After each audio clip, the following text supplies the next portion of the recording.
हाँ, बात अदालतों की हो रही है, बात फैसलों की हो रही है, तो एक और फैसला जम्मू कश्मीर इंतजामिया की तरफ से भी लिया गया, जहां पर यह कहा गया कि सरकारी जमीनों से घास चराई से अब कब्जे हटाए जाएं। और कब्जे हटाने का सिलसिला लगातार हर जिले के अंदर, हर तहसील के अंदर और हर ब्लॉक के अंदर लगातार जारी है। और इस डिमोलिशन ड्राइव और इवैक्यूएशन ड्राइव के खिलाफ जहां मुख्तलिफ मकामात पर सियासी जमातों के एहतजाज भी देखने को मिले, वहीं पर खबर यह है कि मजीद लोगों के नाम नोटिसें जारी कर दी गई हैं। एंटायर जम्मू कश्मीर के अंदर छोटे दुकानदारों से लेकर बड़े मगरमच्छों तक नोटिसें जो है वो चली गई हैं। और इस बीच बड़ी ड्राइव श्रीनगर के अंदर भी बहुत जल्द शुरू की जाएगी, जहां पर खबर यह है कि एनक्रोचमेंट जो दूध गंगा नाले के आसपास हुई है, इसको बड़े पैमाने पर हटाया जाएगा।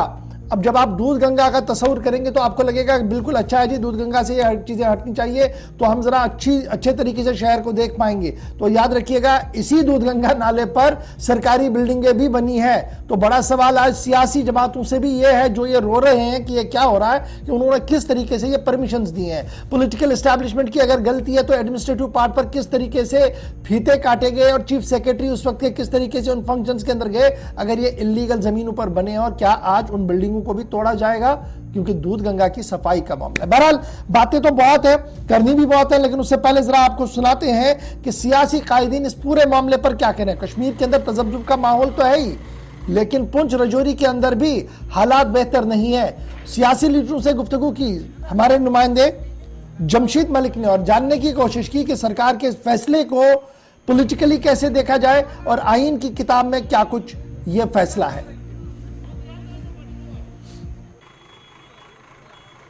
जम्मू कश्मीर में सरकारी अराजी खाली करवाने का सिलसिला लगातार जारी है। इस वक्त हमारे साथ हैं साबका एमएलए राजौरी और बार एसोसिएशन राजौरी के सदर एडवोकेट चौधरी कमर हुसैन साहब। सर, किस तरह देखते हैं आप इसको, जिस तरह जम्मू कश्मीर के अंदर सरकारी अराजी खाली कराने का सिलसिला शुरू किया गया है?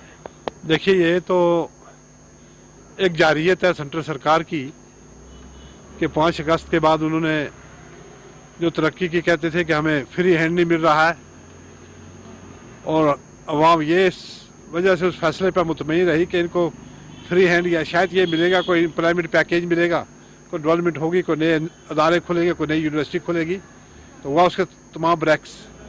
अब इन्होंने जो ये इनक्रोचमेंट ड्राइव शुरू की है, हम कैसे कह सकते हैं वी आर इनक्रोचर क्यों है हम राइट फ्राम 1947 जो ही मुल्क आज़ाद हुआ था, उसके बाद इन ज़मीनों पर काबिज है। वक्तन फ़क्तन उसके बाद जितनी सरकारें आती रही, कोई ना कोई इनेक्टमेंट आती रही ज़मीनों की निस्बत, जैसे एग्रेरियन रिफॉर्म्स एक्ट आ गया, बिग लैंड एबालिशन एक्ट आ गया, LB 6 आ गया, S 432 आ गया, चीफ मिनिस्टर गाइडलाइंस आ गई, उसके बाद ये रोशनी एक्ट आ गया। तो जो गवर्नमेंट आती रही उसने यहाँ की रिहेबिलिटेशन के लोगों की पब्लिक उनकी आबादकारी के लिए तरह तरह के यहाँ पे इनेक्टमेंट ला के उनको बसाया। अब जो सरकार भी आज तक आई है किसी दुनिया के अंदर, किसी मुल्क में, हमारे मुल्क में जो सरकारें बनी है, उन्होंने भी रिहेबिलिटेशन किया, और कांग्रेस ने बहुत हद तक इसमें कामयाबी की थी। और जम्मू कश्मीर का लैंड रेवेन्यू जितना है, इतना किसी रियासत का किसी मुल्क के अंदर नहीं है। हमारी किसी दूसरे स्टेट के अंदर इतना लैंड रेवेन्यू जो जम्मू कश्मीर के अंदर सोल्ड लैंड रेवेन्यू है, माजरीन कस्टडी प्रॉपर्टी है, जो दूसरी प्रॉपर्टी है, बाज़ाब्ता तौर पर इनके लिए इनेक्टिविटी हुई है। अब ये कैसे कह रहे हैं वी आर इन पोजेशन, इनक्रोचर हम क्यों हैं? कोई इनक्रोचर नहीं है, ये सब ओनर है, they are owners, everybody is owner. जो जिनको भी नोटिस सर हो गए सारे ये ओनर लोग हैं, इनको इनक्रोचर नहीं कहा जा सकता है। अब वो जहरियत है जो एक मखसूस टारगेट, एक कम्युनिटी का टारगेट करके यहाँ पे इनको जलील करना चाहती है, जैसे पूरे मुल्क के अंदर किया जा रहा है, उसकी एक निशानी जम्मू कश्मीर के अंदर भी है। और हमारी दूसरी सेक्शन ऑफ सोसाइटी जो हमारे हिंदू भाई हैं, उनको भी हमारी वजह से टारगेट किया जा रहा है, उनको भी तमाम परेशान किया जा रहा है, उनको भी हरासमेंट की जा रही है। और ये जम्मू कश्मीर के जो हमारा एक अरसा दराज से एक हमारा एक भाईचारा रहा है, उसको भी जख्म पहुँचाने वाली बात है। हम चाहते हैं कि इस एडमिनिस्ट्रेशन से, सेंट्रल सरकार से, कि फौरी तौर पर ये जो ड्राइव है इसको रोका जाए, इस आर्डर को वापस लिया जाए, वरना इसके इनको संगीन नताज भुगतने पड़ेंगे। और तब ये कहेंगे कि यहाँ का कोई हमारी सपोर्ट में खड़ा हो, तो कोई आदमी इनकी सपोर्ट में खड़ा होने के लिए तैयार नहीं रहेगा। सर, जिस तरह हम देख रहे हैं कि सरकार की तरफ से जो ये शुरू किया गया, उसके बाद राजौरी के अंदर भी दूर दराज इलाकों से एक सिलसिला शुरू कर दिया है, गाँव के इलाकों में। उसके बाद ये भी कहा जा रहा है कि अब शहरों की तरफ भी रुख किया जाएगा। किस तरह के कदम रहेंगे लोगों के अगर राजौरी शहर के अंदर भी इस तरह का कदम शुरू किया जाता है? देखिए, मेरा आवाम से एक गुजारिश है कि हम लॉ अबाइडिंग सिटीजन से हम अमन चाहते हैं, अमन के ख्वाह हैं, पर इस किस्म की अगर जहरीत ये यहाँ से शुरू करें, अवाम सारी इकट्ठी हो जाए, ये ना देखा जाए कि ये जैद का मकान है, ये बकर का मकान है, ये राम का है, ये रहीम का है, ये ना देखा जाए। और इकट्ठे होके हम तो कोशिश करेंगे, अवाम हिम्मत करे, हम रोकेंगे। और इस इलीगल इनएक्टमेंट जो है, सरकार का जो गलत रवैया है, जो एक जहराना रवैया है, जो ये अख्तियार करके यहाँ पे तबाह बर्बाद करना चाहते हैं, बेरोजगारी आसमान को छू रही है, उसकी तरफ कोई नजर नहीं डाल रहे हैं।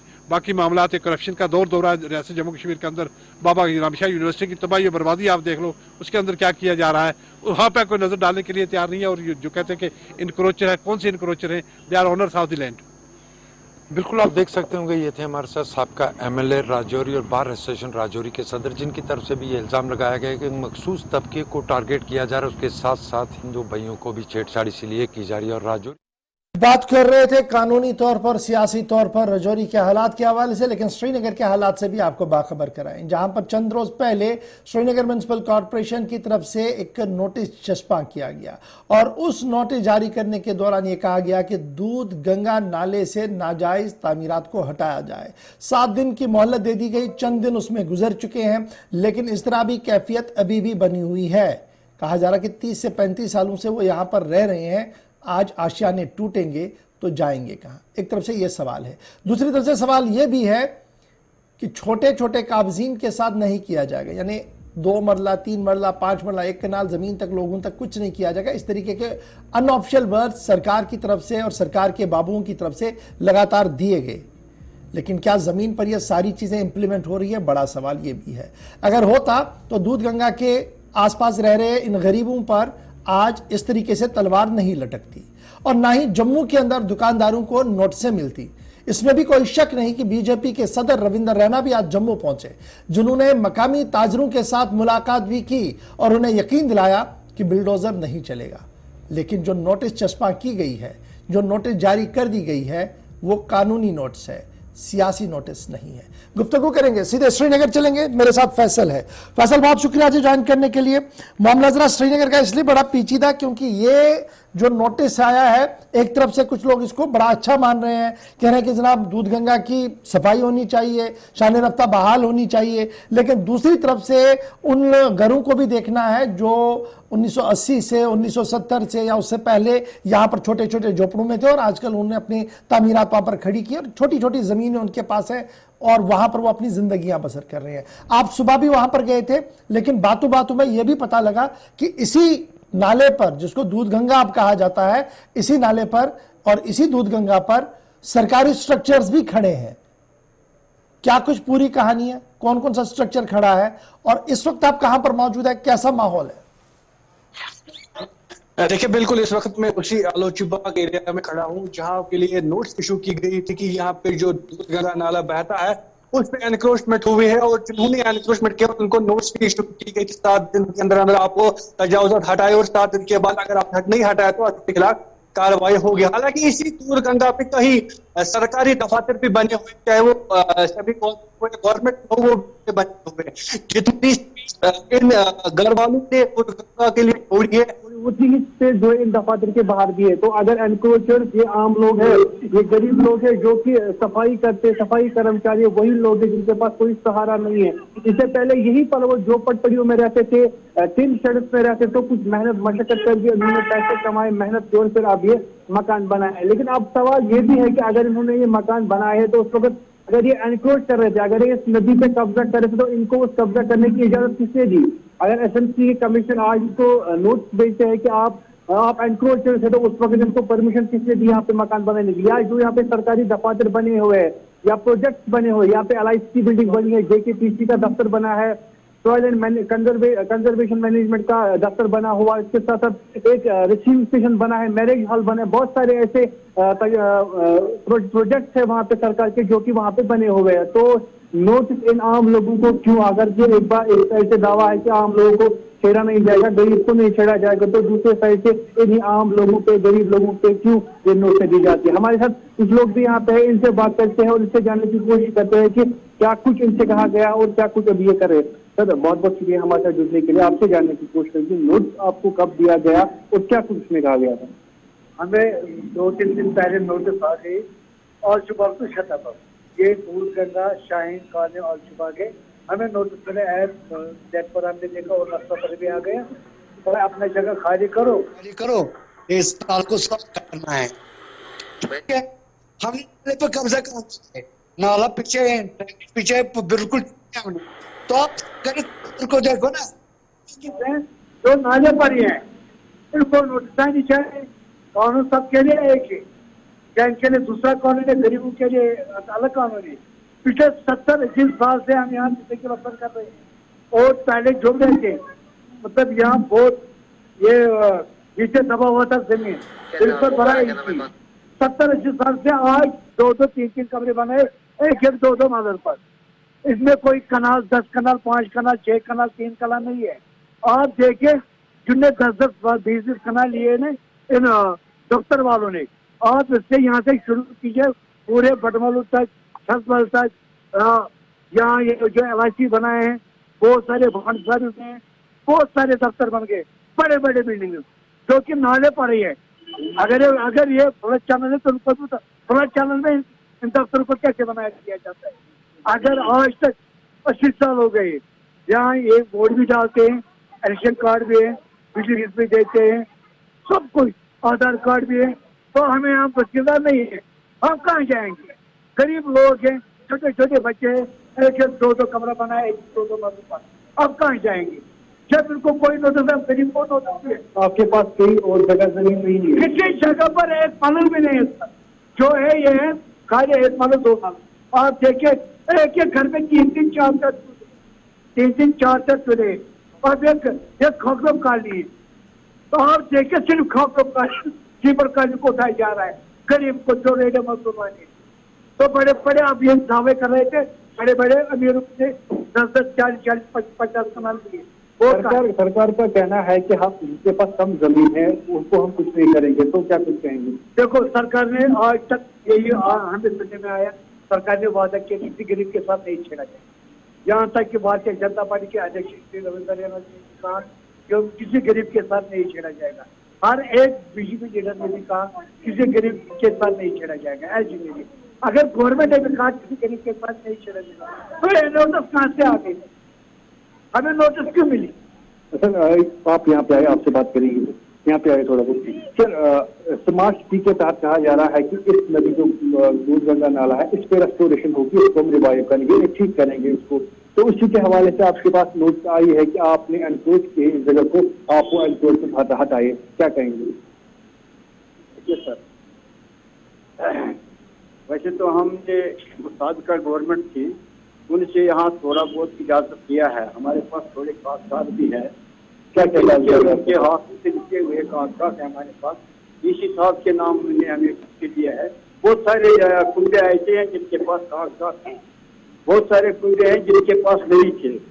अब बात यह है कि हम 70-80 साल से यहाँ पर बस रहे हैं, यहाँ पर मतलब हमारी लड़क है, तो सब ये जितने भी यहाँ पर चूल्हे हैं सबके सब म्यूनिसिपलिटी के वर्कर है, म्यूनिसिपलिटी में काम कर रहे थे, और बहुत सारे लोग रिटायर भी हुए हैं और बहुत सारे लोग अभी काम कर रहे हैं। जो रिटायर हुए हैं उन्होंने जीपी फंड वगैरह या बाकियों ने भी जीपी फंड निकाला, बैंकों से लोन निकाला, अपने बहू बहनों का जायदाद मतलब भेज किया और यहाँ पर ये झोंपड़ियाँ बनाई है। हमने कोई मरला वाल जमीना नहीं, मतलब कनाल वाल का कनाल कब्जे में नहीं रखा है। हमने सिर्फ यही मकान जो 1 मरला 2 मरला पर खड़ा है, अपनी मजबूरी की वजह से हम यहाँ पर रहते हैं, क्योंकि हमारे पीछे एक नाला है जो कि बहुत बदबूदार है।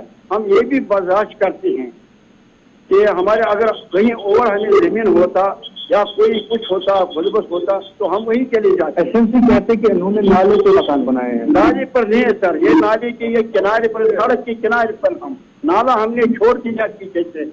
आप जाके देख लेना वहाँ पर, उसको आप फोटो बना उनका भी कि नाला बिल्कुल खुला है, मतलब कहीं पर 15 फुट कहीं पर 16 फुट की जंगल है। अब जहाँ पर कहीं वो नाला तंग हो तो वहाँ पर हम मतलब जो ओपन लैंड है वहाँ पर है, वो किसी का है वहाँ पर, उससे हम मांगेंगे या उसको उसका मतलब देंगे उसका मुआवजा, तो वो 2 फुट या 3 फुट अगर इनको जरूरत पड़ेगी वो हम देंगे, नाला ये बड़ी शौक से जरा फटाफट साहब ये बताइएगा, ये जो पूरा मामला है जो हम सुन रहे हैं कि दूधगंगा के नाले के बिल्कुल बाहर हैं जी, अंदर हमने नाले को नहीं ट्रस्ट पास किया, बहरहाल वो अपनी जगह वो डिपार्टमेंट देखता रहेगा।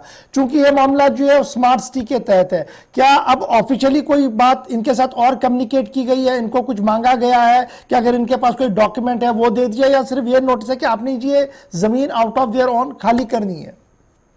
देखिए बिल्कुल अभी खाली नोटिस ही इशू किया गया, बिल्कुल 3 दिन पहले ये नोटिस इशू किया गया और उनको कहा गया था कि यहाँ पे स्मार्ट सिटी के तहत जो दूधगंगा है उसको रेस्टोर करना है, रिजुनेट करना है, उसको ठीक ठाक बनाना है। तो खाली इनके पास नोटिस आया है कि 7 दिन के अंदर अपनी जो आपकी तामीर आते है ये आप हटाइए। अगर 7 दिन तक आपने नहीं हटाया तो उसके बाद जैसी कार्रवाई कर रहे हैं बुलडोजर आएगा वो आप यहाँ पे डिमोलिशन ड्राइव करेगा। लेकिन जबकि अगर यहाँ की ग्राउंड सिचुएशन देखे तो यहाँ पे इनके पास सिर्फ यही मकान है और इसके अलावा इनके पास कुछ है ही नहीं। ये ज्यादातर वही लोग हैं जो बहुत ही ज्यादा गरीब है, साफ सफाइयां करते हैं, वही सफाई कर्मचारी वही लोग। जिस तरह से मैंने पहले कहा कि इससे पहले इन्होंने यहीं पे झोपड़ पंडे बनाए थे, टीन शेड बनाए थे, तो उसके बाद और उन्हीं टीन शेडों के बाद इन्होंने बाज़ाब्ता तौर पर अब पक्के मकान भी बनाए और इनका मानना है कि साबिका हुकूमतों ने बाज़ाब्ता तौर पर इस चीज की इजाजत भी दी है। बहरहाल बहुत शुक्रिया जी फैसल हमारे साथ ग्राउंड जीरो से ज्वाइन करने के लिए। और ये